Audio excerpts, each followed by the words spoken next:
Hello नमस्कार. मी आज ना शेंगदाण्याची पट्टी बनवणार आहे. हे बघा, आता शेंगदाणे कढईत ठेवते आणि कमी गॅसवरच भाजून घेते, म्हणजे त्याचे सिलटे व्यवस्थित निघते. हे बघा, छान असे भाजले होते. मी आता याचे सिलटे काढून घेतले. छान भाजले का तर मग असे चोळून घेतले की व्यवस्थित होऊन जातात ते. हे बघा, आता मिक्सरमधून बारीक करून घेते मी शेंगदाणे. हे बघा, असं बारीक बनवलं मी. शेंगदाण्याच्या पट्टीला सवतालेच करतात असे अर्धाले फोल्डले, पण मग मी आता बारीक केलंय. नरम लागतंय ना ते, चावायला त्याला त्रास होत नाही असे.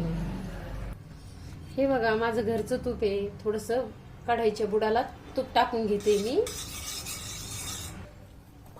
हे बघा, आता हे गुळे ना मी पगळून घेते. त्याला असं चासणी बनल्यासारखं करायचं थोडस. हे बघा, गुळ सगळं पगळलेला आहे. आता मी ना कमी गॅसवरच पगळून घेतला. आता चासणी बनवून नाही द्यायची जास्त त्याची, नुसती असं गिठुळ्या ते हे झाल्या का लगेच त्याच्यात हे करून घ्यायचं, काढून घ्यायचं. बघा, हे बघा, असं गरम गरम असलं लगेच काढून घ्यायचं.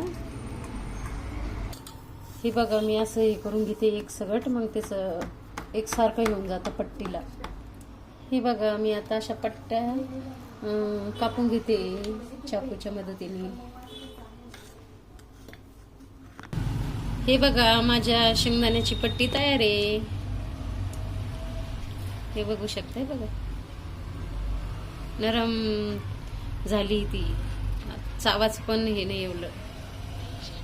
धन्यवाद.